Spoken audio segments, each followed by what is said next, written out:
happened there? Welcome to the Chronic Health Collective. This isn't just a community, it's your fresh start. We're gathered the best coaches and experts to help you reclaim your energy, heal you from the inside out, and of course, to live with purpose. Whether you're longing for more energy, deeper healing in your relationships, or a life that feels more aligned and fulfilling, you're not alone anymore. Welcome to our show, everyone. Welcome to the last show of 2025. So we have us, of course, Minna Kristy and Cable with us today, and this is the last episode of 2025. Let's start with Kristy. How do you feel about this year? Well, that is a loaded question. This last year was just chaotic, energetically. Just woo! A lot of people. I know a lot of people were feeling the pressure and the stress, and then other people were just like riding it like a roller coaster. For me, it's been definitely a roller coaster, ups and downs and loop-de-loops and. But I'm excited about moving into 2026 because I know there's some really important and big changes coming, and it's really all about life is an inside job. So I'm excited about what's about all of us coming together, especially here on the collective, because we have such amazing people like you guys in Cable to help us along the journey. So yeah, my attitude is I'm gonna fear nothing and get excited about everything and just say no to anything that doesn't resonate with me and just ride the wave. I love that. How about you, Cable? How's 2025 been treating you? It's beat me up and knocked me down. Looking forward to 2026. That's pretty straightforward there, Cable. You need more of 2025? Yes, You want a little bit more details than just beat you down. Like, how badly were you beaten down? 2025, just learned a lot about all sorts of things, but had the opportunity to help a lot of people and a lot more horses than I have ever in my entire life. So wow. That was interesting, helping horses, and found that I have a really nice skill set of helping horses and people and plants and animals. But looking forward to 2026. There's lots of new things on the horizon, and helping even more people around the world, which I've always enjoyed, helping additional people in other countries besides the U.S. So that's always. So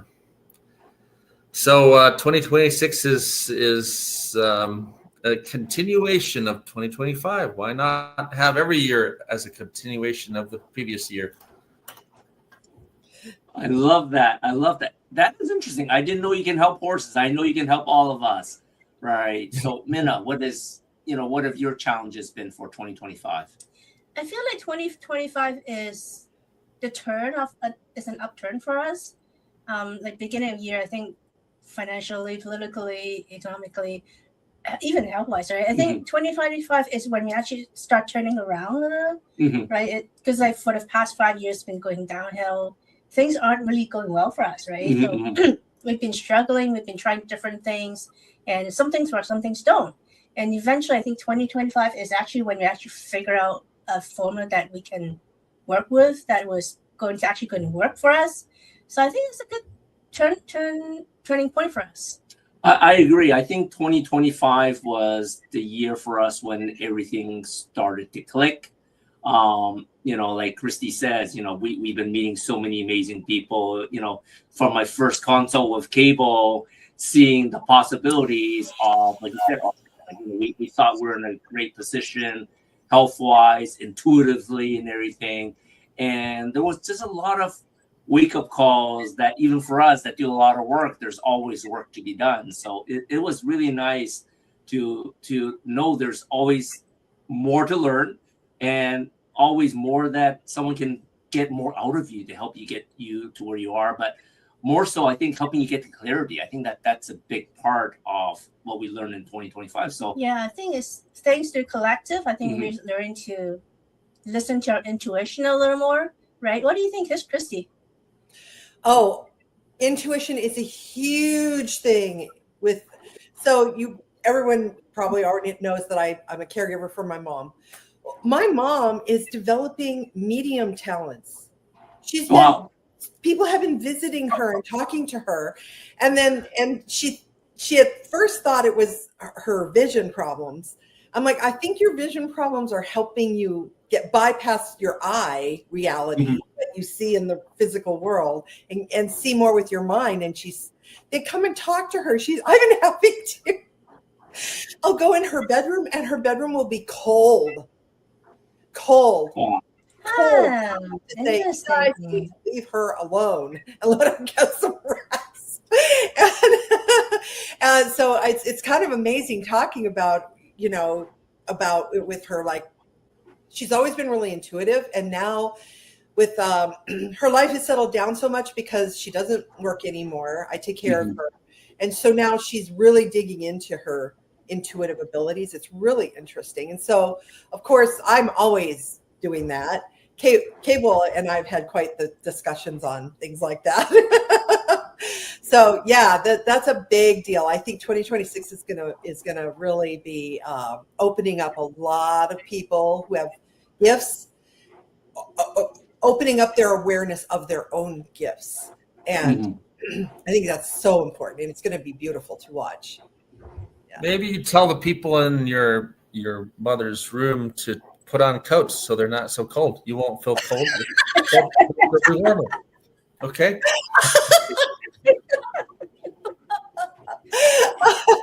I'll make that. That's actually a good idea. Oh my God, that's too funny. I love that, Cable. I was gonna suggest next time you're in there, get your iPhone there and start just recording around the room. See if you pick up anything. What a visual spectrum doesn't see, the digital spectrum does. Oh, that's a cool idea. I'm going to do that. I'll do that. I'll share it. Or put your phone there, mount it on a tri-top, and put it into time lapse, and just let it record the night through and see. Who knows? Yeah. What are your thoughts on that, Cable? Am I just going a little crazy again? It's not important to see these individuals. It's really, we're trying to help them heal up, change as quickly as possible. They will immediately leave. You might even walk into your mom's bedroom now and it will be normal temperature, because I've just told them to put on coats, and that's all I did. Then they left. So I've already changed the situation immediately. You identify what is needed, and they don't stay around. Oh wow, that's really cool. I feel like we're talking about something that some people don't really believe at all. I'm kind of in the middle, like half believe, because I don't feel it, I don't see it. He obviously sees it, and I think you two also do, and you two will probably be more intuitive, more in tune with it. Can you explain maybe to the viewers, people like me, right? What exactly is it? Well, everybody, the words like clair that start with clair, like clairvoyance is clear seeing, clairaudience is clear hearing, and it's just like it's through the veil where it's not. You can't see it physically. What some people can, I can't, but I can often hear or feel. Clairsentience, clear feeling. I can feel something near me or trying to communicate with me. And if I close my eyes and I tune in, it always comes. This is me. It doesn't come in words like we're communicating here. It comes in a whisper, like help or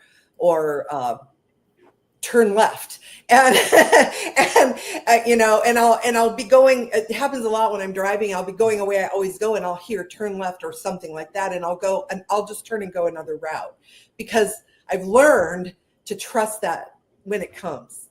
It's if I go the way, if I just say, oh no, I'm going to go the way I always do, I always end up in trouble. There's an accident and I'm late, or some ridiculous thing.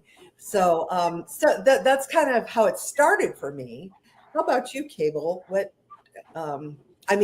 Cable, you've been gifted your whole life with your abilities, I think. Well, no, I've developed them, but when my dad passed away, I had about 7 conversations I needed to have with my dad that I didn't get to have before he passed on. And so one day I was asking, hey, Dad, is there a way that I can tell if you're in my room, if you're close by? And at that moment, I felt this like nice warm, like it's a warm feeling on my arm. And I knew it was my dad close by. So whenever I get this like nice, it's a special type of warmth on my arm, either side.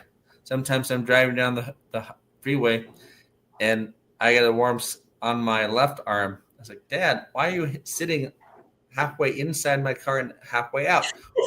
Okay, but we just have conversations. I know my dad's there, but at other times, my grandmother, my other family members are in the vehicle.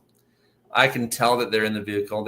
My mother liked to drive, so that's where she usually shows up, in my vehicle while I'm driving, and that's another reason why I like to drive as well. I get to talk with my parents.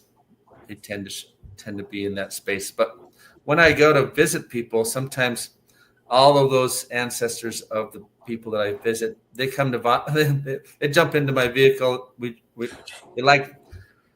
tend to like to ride with me wherever I go, but it's because that's fun, something that they hadn't experienced when they were on Earth. But it's not a bad thing. Some people like, there's some traditions, some cultures out there that say if family members are close by, they haven't gone on to live in their amazing spaces of life. And I don't view it that way. A lot of them are learning from us, and a lot of them are also, they sometimes need a little bit of additional help that they didn't have while they were here. And so often something like working on someone that had a injured ankle, and they're like, Cable, I was like, I'm working on the ankle. They kept on saying it's still a little bit more, still painful. And I then went back to their grandmother 4 generations back, also had ankle injuries, helped her heal up her ankle. And then the client that was living, ankle started feeling better, completely better. So there's a lot of injuries that we have here on Earth that actually can directly connect to ancestry. That's interesting. I feel like there's a cultural component to our beliefs. For me, I mean, my family don't believe in it, but I do feel, sometimes I feel my cat beside me, because, we lost Patches about half a year ago, right? And I still feel him with us all the time, even though I cannot tell you exactly where he is. I just know that his presence is here. Mm-hmm. You have different family, we call them ghost stories. Yeah. They're actually not as pleasant as the experiences that you guys have. Yeah, Cable, your experiences sound really good. Whenever I see something, that's sort of a foreshadowing of something not so pleasant. And it's usually, I found it is usually in times of, when I'm a little bit more depressed, despair, like in those times where areas of my life seems a little darker, is when I attract more of the things that I don't want to see, type of deal. Right. Okay. I've had people who like Cable that I cannot connect with my family members. They're like evil. And I'm like, don't invite your evil ancestors, invite your good ones, okay? there are so maybe in your happy times is like more happy ancestors to arrive in my happy times. I don't need to have the sad people show up in my life all the time. You can invite other people who are happier to step into your space on a more consistent basis. And then the person who you're like, yeah, you're sad, and you like in that moment, they probably are showing up to help you understand that they're probably the one person that you're feeling that you need to help in order to step out of your own sadness. It's not actually your sadness. It's this ancestor's sadness that you keep on feeling. And so we just help that ancestor. Why are you sad? And he just had a lot of really sad times in his life. It's like, have you decided to let them go? I've never thought of that I could just let them go. And so sometimes it's like a simple answer that you would think that anyone would think about, but often they don't. When they're on the other side, they tend to have this one overarching thought process, and that's really strong. Depending on how they left Earth, they can have this one thought, and it just continues for like thousands of years. This one thought, sadness. And he's like, hey, you can now let that go. You don't have to hold on to it forever and ever. It's like, I can let it go? Yeah. And then that might be as simple as what needed to happen, and you might not find yourself with that same ancestor showing up ever again. Yeah, That's awesome. So, but Kristy, we're going to come back to you after the break. But for now, let's take a break first. Everything we're made of contains light. From the sun that feeds our world to the energy that flows within us. With LifeWave X39, we've found a way to put that light to work. With X39, we achieved something remarkable in the field of wellness and science that others could not. By utilizing LifeWave's unique patented technology, X39 uses light to elevate GHK-Cu, a copper peptide known to support overall health and wellness. Unlike traditional light therapy, X39 uses the body's own infrared light to naturally increase vitality. By gently stimulating the skin with light, our non-invasive, non-transdermal X39 patches help you conquer your active lifestyle and pave a new way to vibrant health. Becoming a powerhouse is easier than you think. It all starts with your body and a little help from light. Place one LifeWave X39 patch on the body. Apply the patch to clean, dry skin in the morning. Patches may be worn for up to 12 hours before discarding. Keep well hydrated while using this product. Harness your natural potential. Reclaim youthful energy. Live long, live well, live young with LifeWave X39.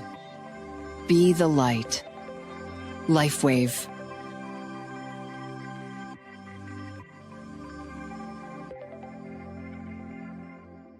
The time has come for us, the parents who want more for their children and the teachers who want to love teaching again, to band together and stop the coercion and control and the crazy-making boredom.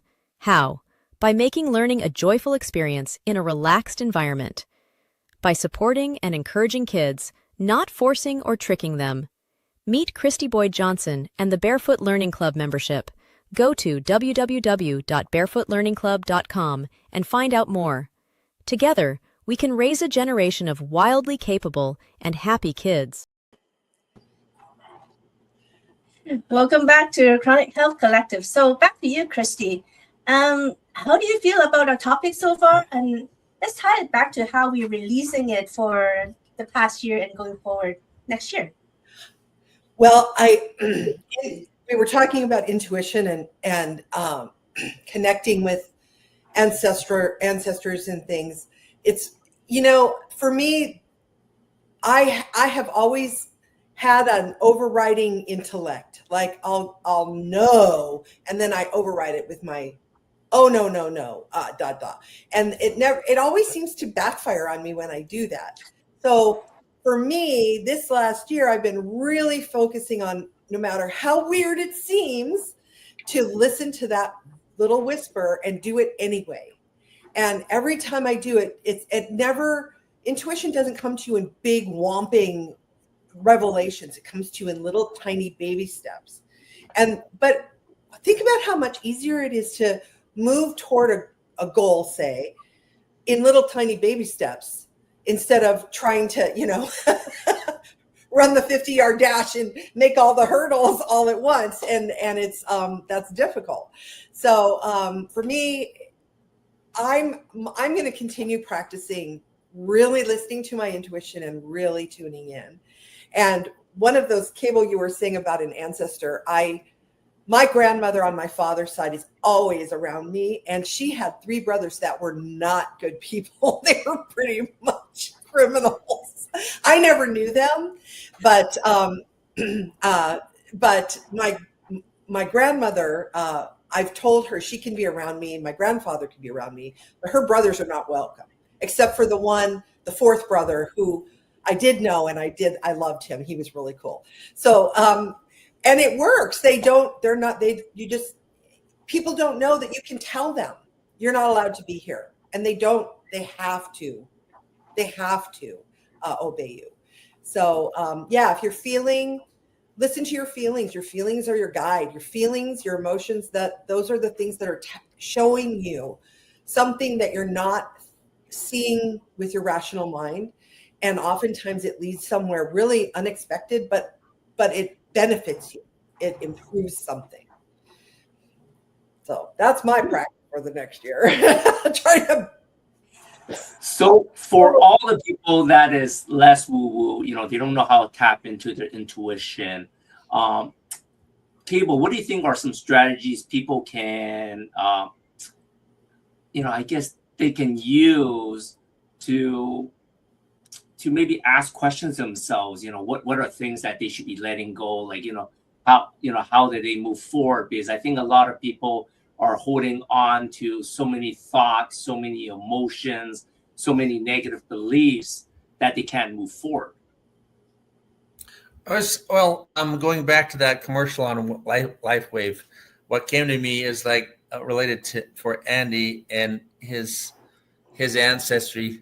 You invite them to do some of the things that you are currently doing, and using LifeWave. I've never ever thought of inviting ancestors to drink carrot juice drink things that we like. Oh, this is cool. This is good for us. It's like maybe some of the habits we have right now in becoming chronically healthy, our ancestors need as well. And you can teach your ancestors to do the same type of actions so they can become healthy. It trickles down. We pass down our hair color. We pass down our eye color. We also pass down conversation, thought processes, and health thought processes. So if you can help your ancestors heal up, and that's what I was speaking about from a healing space, but just from a normal conversation space. Okay, hey, I know some of my ancestors haven't done the type of health regimens that I do, and why not invite them to do the same thing? It's going to trickle down to me even faster. I'm going to get even more help than I have now. So it's often people who are like, man, I've been dealt a low blow by my ancestry, and now I have all these health problems. Well, teach your ancestors how to change. If the more you can teach others what you know, the faster you learn it yourself. And often people don't have anyone to speak to. Friends on Earth, they're just like, I'm so alone. Well, you can talk to your ancestors. The more you talk to the ancestors, the more will show up, the more they'll learn, and the more you'll learn with them on what needs to happen in order for you to have the best health. And so I would say maybe invite your ancestors to use LifeWave even though I've never ever thought of that thought process before. But why not? You're using LifeWave, have them use LifeWave too. They might might lighten up their whole surroundings, and it lightens up your space as well. And so that's one way. And then think about people can when there's more organization on the other side, there's more organization here. So if people are feeling like they're very chaotic, very in disordered space, I like to work with the other side to see if there's disorganization over there. I help that organize, and then over here can also organize much easier and faster. And that's probably sufficient. You have to ask me additional questions as in the process at all, but I love the idea, because I think a lot of people, they blame their health on their genes, on their genetics, on their ancestry. So what you're saying, definitely, I can see how that can help, because then you can't really blame them if it was the ancestry. If you can talk with them and guide them to improve their health, ultimately their health will pass forward to your timeline. That's the gist I'm getting from what you're 100%. saying, right? 100%. Yes. Yep. I mean, I don't know how many of your ancestors were in car accidents, but we got wagons, fell off wagons, all these different accidents. Like, hey, I'm changing my life. You can change your life as well. And if you fell off those wagons, you can heal up. You can change. You can get over that broken foot, that broken back. I've done it. You can do it too. And that helps them start changing. You're then better able to change as well and overcome your difficulties. You can do that with emotions as well. Like you can, for me, the long history of abuse is something I've been consciously choosing to release. And the identity that goes with I'm an abuse survivor. I don't want that identity anymore. So you can do the same thing with, okay, like he just said, yeah, I know you suffered this abuse, but you can let go of that. You don't have to suffer from things that aren't happening anymore. You can let it all go. And what is it? 7 generations back or something. When we heal something, it affects our ancestry 7 generations back or something like that. Yeah. I was thinking, Minna, related, your cat, you can tell that they're around. You can also like, hey, can you invite some of your friends? You get better. Like, oh, I know 1 cat's here, but what about, wow, I can tell there's 2 cats. And I was like 3 and 4 and 5. So there's more cats can show up than just the 1. They don't identify themselves, or they don't step in your space because you've not invited them. But if you're like, well, I actually only like 1 cat around me, that's fine. But if you'd like 10 or 20 or 100 cats, you could invite even more in your space for the fun of it, or allow your cat is like, wow, I asked my cat for additional friends to show up, and they did. My cat actually heard what I had to say, and then it occurred. So you're just testing. You're experimenting. What can happen?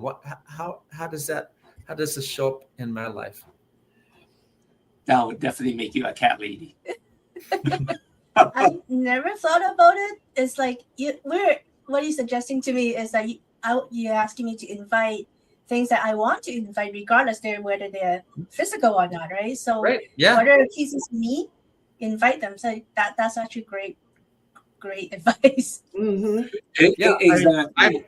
I've invited somebody said, yeah, I have this hurt hand, and can you help? And I was like, I invited a high-level hand doctor from the past to step into the space, and I talked with him for a little bit related to the hurt hand. It gave me insight into how to help the hand. So I invite experts of the past to help me out.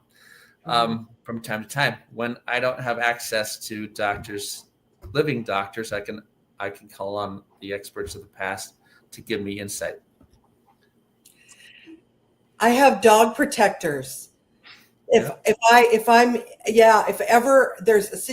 ever am walking into any kind of situation, a dog will literally appear and walk beside me, and I will avoid whatever weirdness is out there because there's a dog with me, and I don't have a dog. And they'll come out of nowhere. There's a dog, and they'll be right next to me, and then I'll think, oh, because I'm who I am. Oh, this dog's lost. I have to help this dog. I have to, I'm going to take him home and adopt him. But they kind of disappear. So That's interesting. Yeah, because it's like we talk about making connections, right? Making good relationships, and oftentimes we just thought about is within humans, groups, right? What you're talking about, Kristy and Cable, is that we're expanding that network to dimensions that we haven't thought about before, and that actually makes our world so much bigger and so much more exciting, so much better. Right? Yeah, I love that. Yep. Yeah. So I had someone. Go ahead. I had a friend who said, "Hey, Cable, I've given you a green dragon. He flies around and he helps you out." And I have this really huge green dragon that flies around, helps me out from time to time. So it's like some people these people are like thinking in their heads, they're like ill. It's like, no, these are actually beneficial, and it's beneficial to help. And for us, it's not. Some people could be in mental illness space, but there's also positive space of success. It actually helps Kristy get through difficult times when these protector dogs show up in her space. And so in all of our lives, we can have helpers to help us move through difficult times of life. It's like when we were young, we had a teddy bear. I had a teddy bear to keep me safe. And now as adults, we can also have similar type energies to help us out in difficult times. Mm-hmm. Well, for all those in 2025, how can you help those that haven't realized they need help? If that makes sense, right? Because a lot, what you said in the very beginning was pretty amazing to me, Cable. Because a lot of people say, "Oh, I'm so glad this year is over and next year is starting where I can finally do this." Because the year they basically say the same thing over, and they're doing the same thing over again. It's never good enough, and they're looking forward to a new year.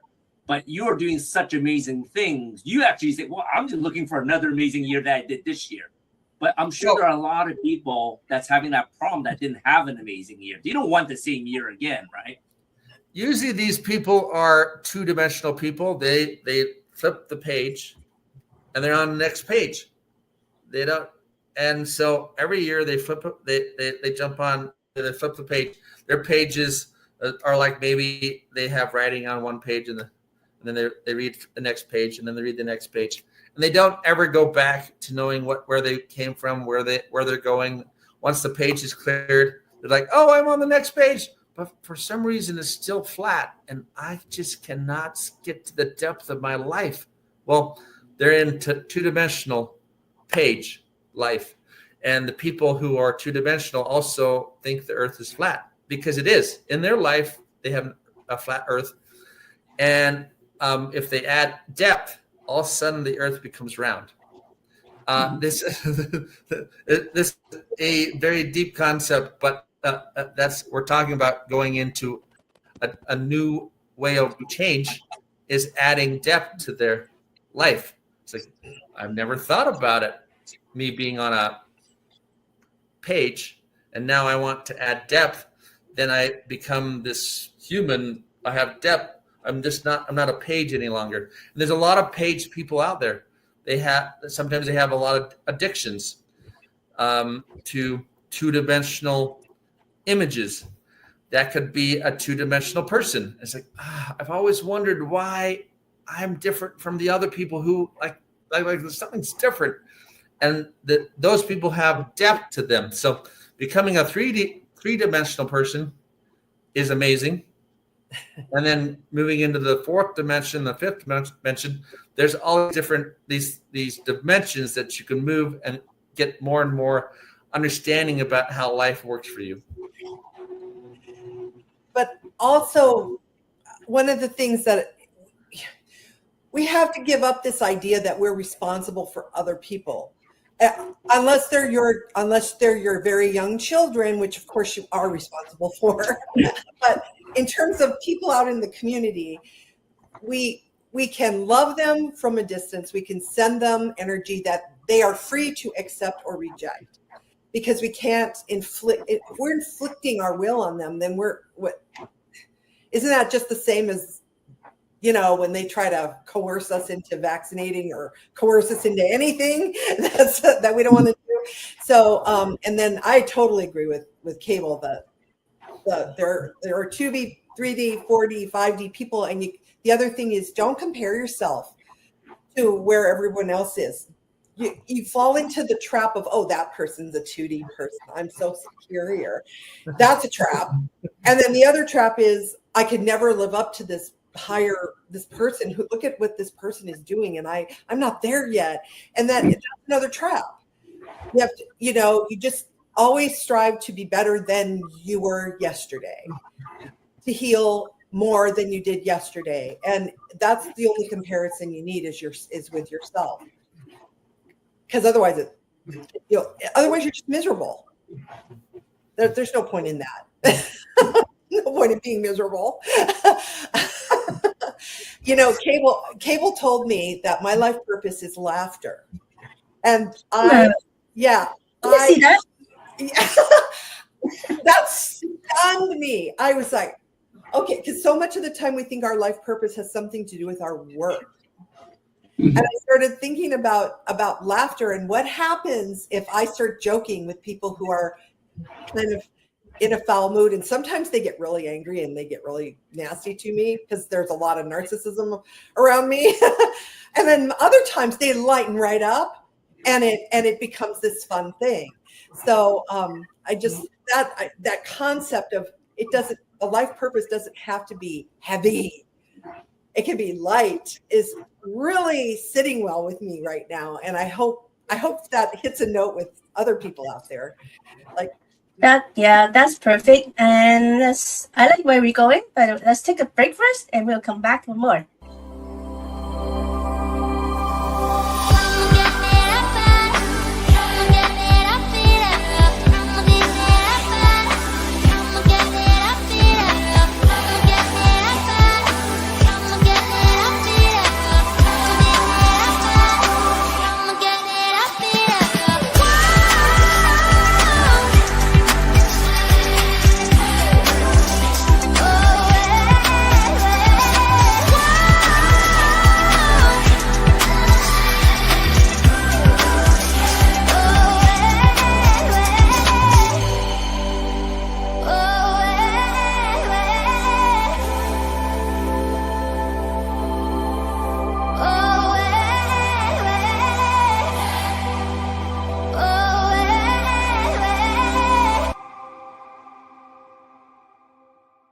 When you look in the mirror, do you see skin that's just dry, tired, and stressed?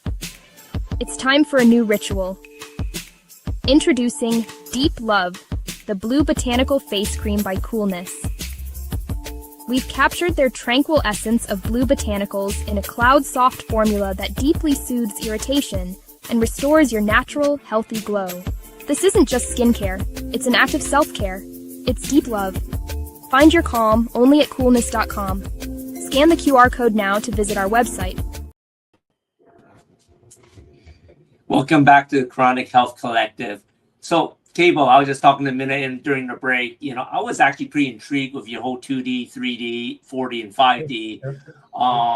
And the question I was asking about how people sometimes they don't even realize they're lost, and it totally makes sense that they're in 2D because they're living at the moment. They don't see the mistakes they made in the past, and they have no vision or purpose going into the future, right? So if someone was in that space and they don't know they're 2D, right? What are some steps that people can start doing so they don't keep repeating the same year over and over again, sort of like Groundhog Day, that movie, that the same thing keeps repeating year after year, and then you say, oh, I'm just too old, or I got this health, my relationship sucks, my spouse sucks, my life sucks, like, because they're stuck in the 2D, because they're not learning from mistakes and they don't have any higher vision or purpose moving forward. What are some tips that you can give? Of course, before working with them one-on-one, I know if you work on one-on-one, you probably get them easy in the 3D, 4D space, but they need to realize they are stuck in 2D. And, what is like some good steps for them to start realizing, oh, wow, I'm over here. What do I need to do to realize, to start seeing more so they can, I don't know if the best word would be to evolve almost, to become a better person of themselves, right? Even knowing this concept is, you educate mental education helps someone move into more depth. Often, I initially said 2-dimensional people, but there's actually a 1-dimensional person. It's usually just a period on a sheet of paper. That's just one. There's just one little tiny point on a sheet of paper. Is there 1 dimension? And they're just like, I don't know. As far as I know, there's just like me. There's nobody else on earth but me, and I don't have any friends, and I'm just like here, and I don't know what to do to get to even to a length, time, of width. A sheet of paper is like a 2-dimensional person. They're not even an image; they're just a dot, and they feel like that, and they describe their life like that. It's like, okay, there's actually a length, time, width, and that equals 2-dimensional. That's not a point. I can move to a 2-dimensional, like length times width. So, okay. And then I can go to 3-dimensional. I can go length times width times height. That's 3-dimensional. Just thinking, just knowing that this even exists in the human race is to help them move to a new level of understanding. And so even to know this concept, some people automatically, when they hear this concept, they automatically move to 3D. They move from a 2D to the 3D just by hearing it. If you're having trouble moving into a 3D space, contact me or somebody that knows this concept and say, hey, can you help me add more depth to my 2-dimensional space? And there's lots of individuals usually talking through the situation. I kind of feel like flat. I'm always feeling my emotions are flat. My life's flat. I always have flat tires. Everything's flat. Okay, you got to ask more friends for help.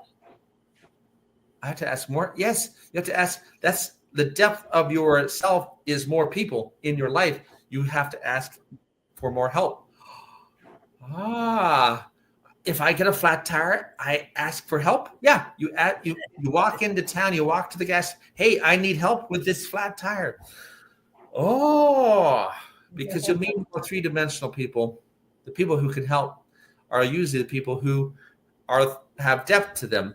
If you are finding all the people around you are not helping you sufficiently, you're not meeting 3-dimensional people. You have to okay, I got to find 3-dimensional people now.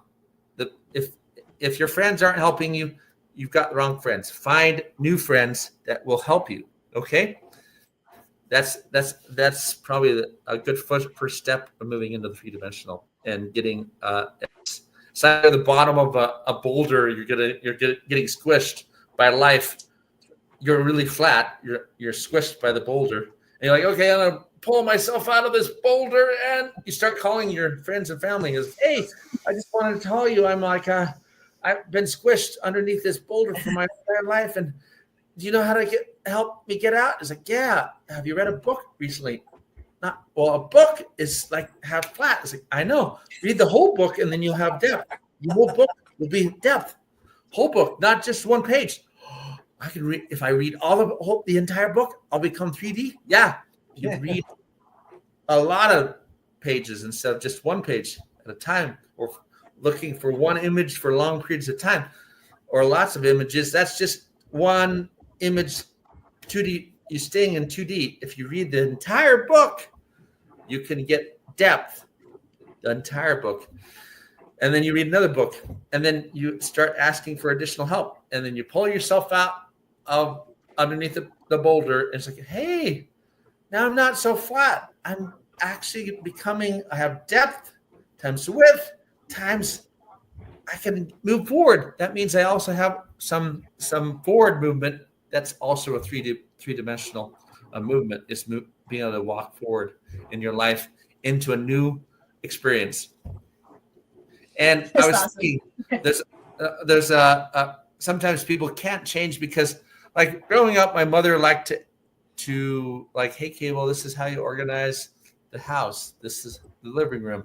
Everything needs a house where everything in the house has a certain location, and that's the location. The books go on the bookshelf. That's the house for the books. And if they're not on the bookshelf, they're not in their house. They're not feeling like they belong. You help organize your house by having everything in the house having their own little space of house. And so I actually, growing up, I was like, man, there's like all these different rules to change a house and organize. And the word organize had 1,000 images attached to the word organize. And I said, I got to change. I can't organize my house because all of these negative emotions are attached to organize. Mm. I need to, so on that day, I wrote, I'm going to change my room today. And I changed my room that day. Instead of organize my room, organize had a lot of negative energy attached to it. I switched that word out for the word change. I'm going to change my room and change my house today, change myself. Often people have words in them that are really heavy, and they're like, I don't know why I'm not able to make progress here. If you change your words to new words that aren't so heavy, you're probably able to make that change.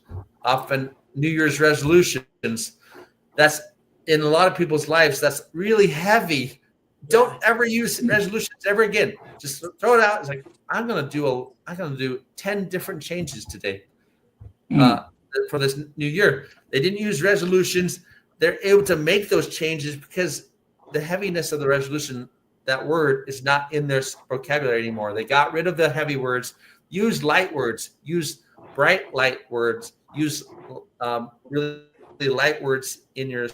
And if you identify any heavy words, get rid of those words, bring in the light words that'll allow you to move forward with gusto in 2026. The feeling so going back to intuition, it's the feeling of the word. So if you say the word organization and you get this punching in your gut and and your energy just comes down, that's a heavy negative word for you. Take that out. And in Cable's case, he became his new word, which gave him lightness and brought his energy up and felt doable. So everybody's different, so you have to find your own. But that's the rule. If it feels heavy and dark, it's wrong for you. If it feels light and kind of exciting, like you feel, ooh, then it's good for you. And that it can be that simple to make a small change just by, how does it feel to me right now? Like, do I want to go do errands right now? Ugh, no, I don't. But maybe I want to write a book. Does it feel good to work on my book today? That feels good. I'm going to do that instead. Whatever. Those are just stupid examples. But No, but I feel like that's relatable in people finding work, right? Yeah. Because a lot of people think that work is a burden, right? It's just something they have to do. They hated it. But there are people that actually do enjoy the work, right? To people here in the collective, I think we all most of all do enjoy our work. And how I guess is there any advice to the viewers on how do they get in tune with the feelings sometimes? Because a lot of times they feel like the work is something they have to do, whether they like it or not. But maybe that's not the case. Well, sometimes the reality of our world is that sometimes we need money and we have to go do a job because we need the paycheck. That's just a reality. There's no getting around that. We can't just go, oh, I just don't think I'm going to go to work today. I mean, if we're going to be very practical about things, but what we can do is say, what kind of work would give me that lightness? What excites me? What makes me feel good? And you can move toward that. And it doesn't have to be tomorrow you quit your job and then you have this new thing. You can move toward it and do it in steps. So you just go by, because I mean, most people have, rent or mortgage or something to pay, and they like to eat. So that's the reality. But you can move towards something lighter and that feels good at the same time. So let's wrap this up. Kristy, what makes you exciting next year, the coming year, 2026? What's what? What makes you exciting? What makes you excited? Yeah. I think for me it's that I'm in the process of moving more towards something that I want, which is more aligned with who I am rather than holding on to my old identity as a teacher. I'm moving into something that's lighter. I don't even know what it is yet. I just feel it. It's kind of brewing. So I'm just writing a lot of journal to kind of process it all through. So that's what's making me feel excited right now. That's awesome. Cable, how about you? Well, I was thinking about longevity is the long haul of life. Sometimes it does take a longer period of time to identify what makes resilience in myself and others. And sometimes what's resilient for me is not resilient for somebody else. It's like, okay, maybe somebody else is lifting weights creates resilience and longevity for them. For me, I go to the gym and I pick up on every single other person in the entire space, and maybe I can't even lift 1 pound when I'm in this space. It's beneficial for me to maybe choose a different space to exercise and strengthen my muscles. Somebody who's like, well, how can you be a high performance coach and not be in the gym, not being exercising like somebody else? Is like, well, there's ways that I'm high performance coach, and for many, many years I call myself a high performance coach because I'm not doing what the other people would deem as a high performance coach. But I also found that I have the skill sets like a high performance coach, but it's not. I don't look the same as the high performance coach. But I also know something that high performance coaches don't know. And a large portion of their performance, they don't know how to increase or change the performances that I pick up on or understand in strengthening the muscle. And like the discus athlete that had a 6-month goal to lift a certain amount. And then he, within a day after working with me, he was able to lift his 6-month goal 6 months earlier, just by me helping him release shock from his childhood. So it's like, whole childhood experience, your whole life, you've built up shock inside of a person, and athletes do this all the time. And releasing that shock can increase 25, 50%, 100% their strength within hours, within days of doing that action. It's like, you're saying that I can get stronger, faster, even faster than I've even been schooled to get, or years and years and years of lifting and knowledge base. Someone can do that just by releasing shock from their childhood. They don't know this. So in that way, I'm a high performance coach because I have insights that nobody else has. And yeah, so for 2026, I have so many breakthroughs that every year I have breakthroughs. So it's just another amazing level to step into 2026 and think to myself, I have another year. of amazing breakthroughs, thousands and thousands of breakthroughs, world records, to help people achieve, as well as myself, achieve my own world records and other people's world records as well. I'm so glad we had this conversation. So why don't we end with you and what excites you and wrap it up? I think, let's end this quickly. I don't want to go too long. I think moving into 2026, everything that we learned from the coaches, all of your inspiration, helping each of us, tap into which areas of our life that we're missing, right? Because to live a chronically healthy life, it's a balance of everything. And we talk about, health, nutrition, fitness, right? But like you said, there's so many challenges that we can still unlock. So I think I'm really interested in seeing all the things that we're going to unlock for the new year. And we're going to have a lot of new opportunities with new membership and everything, where the coach is going to be able to do this for all of our viewers out there. But why don't we close the show? Yep. So this is the end of the year. So we're going to come back next year, same time, every Tuesday at 7 p.m. CST. We are on E360TV.com, and we are also on YouTube.com at Chronic Health Collective. We'll see you all next year.